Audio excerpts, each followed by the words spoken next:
Kumusta? Naisip niyo na ba kung paano kaya makipag-usap sa unang-unang araw niyo sa Korea? Tara, samahan niyo ko at alamin natin yung mga pinaka-basic na tanong na siguradong kakailanganin niyo. Handa na ba kayo para sa Korean adventure niyo? Okay, simulan na natin! Siyempre, unahin natin yung pinaka-importante sa lahat, ang pagbati. Sa Korea, para maging magalang, ang sasabihin mong hello ay annyeonghaseyo. Pakinggan nating mabuti, dahan-dahan, annyeonghaseyo. Ulit, annyeonghaseyo. Isa pa, annyeonghaseyo. O di ba? Try nyo nga sabihin kasabay ko.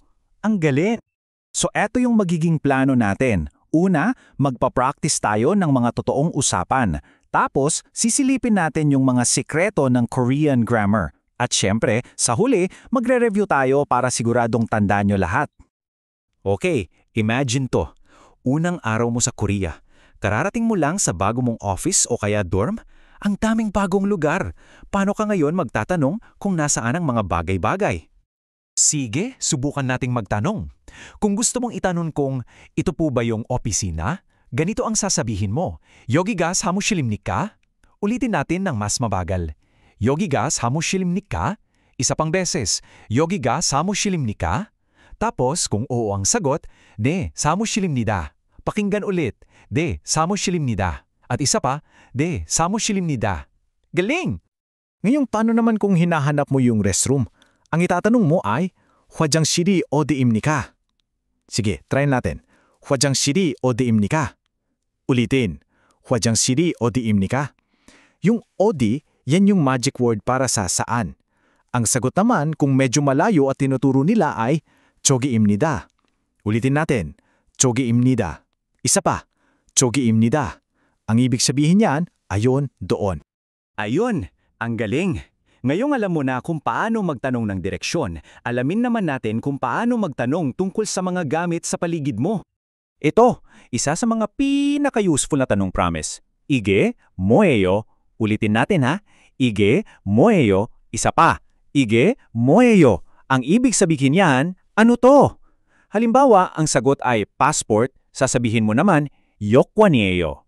Ulitin natin, 여권이에요. Last time, 여권이에요. Simple lang, di ba? Sige, pagsamahin na natin yung mga natutunan natin. Para itanong kung nasaan yung passport, ang sasabihin mo ay, "Yokoni 어디에 있어요?" O, napansin nyo? Ginamit natin ulit yung 어디. Ulitin natin, "Yokoni 어디에 있어요?" Isa pang beses, "Yokoni 어디에 있어요?" At kung nasa loob ng bag, ang isasagot mo ay, "가방 안에 있어요." Pakinggan ulit, "가방 안에 있어요." At ang huli, "가방 안에 있어요." Okay, ngayong may idea na tayo sa mga actual conversations, oras na para i-decode natin yung grammar sa likod nito. Pero huwag kayong kabahan ha, mas simple to kaysa sa iniisip nyo. Alam nyo, sa English, hindi natin masyadong iniisip yan. Pero sa Korean, may special marker sila para malinaw kung sino o ano ba talaga yung bida sa pangungusap.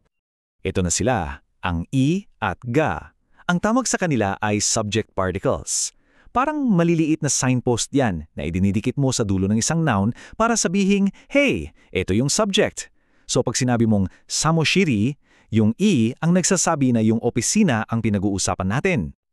At napakadali lang ng rule. Kung yung salita ay nagtatapos sa consonant tulad ng samushil, idadagdag mo yung I, kaya nagiging samushiri.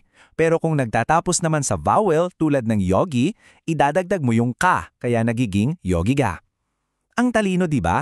Ginawa siya para mas madulas pakinggan at bigkasin. Okay, next building block, yung verb na to be o yung am, is, are natin. Sa Korean, ang magalang na version nito ay iyeyo o kaya yeyo. At katulad kanina, sobrang simple lang din ng rule dito. Kung yung noun ay nagtatapos sa consonant tulad ng kabang o bag, gagamitin mo yung iyeyo, kaya magiging kabang iyeyo. Kung sa vowel naman, tulad ng pege o unan, gagamitin mo yung mas maikling yeyo, kaya magiging pege yeyo. See? Sobrang logical ng language. Ayan! Para sa huling bahagi na natin, i-review na natin lahat ng mga bagong salita para siguradong matatandaan natin to. Ready na? Let's lock it in! Umpisahan natin sa mga lugar o tiyangso. Babasahin ko ng dahan-dahan, pakinggan nyo at subukang ulitin, ha? Yogi, Jogi, Kogi, Odi, Huesa, Samushil, Hwajangshil, Shiktang, Jeep, Kisoksa, Setakso, Miyongshil, Shijang, Matte, Pyeonijom, Supermarket. Very good. Sige, isang round pa para mas tumatak. Yogi, Jogi, Kogi, Odi, Huesa, Samushil, Hwajangshil, Shiktang, Jeep, Kisoksa, Setakso, Miyongshil, Shijang, Matte, Pyeonijom, Supermarket. Ngayon, yung mga gamit naman o bulkon. Ready? Yolse, Kasuksajin, Kabang, Chigap, Yokwon, Usan, Kool, Hwajangpum, Pit, Hedraya, Bege, Ibul. Mahusay. One more time para sigurado. Yolse, Kasuksajin, Kabang, Chigap, Yokwon, Usan, Kool, Hwajangpum, Pit, Herdraya, Bege, Ibul. At dito na, nagtatapos ang ating session for today.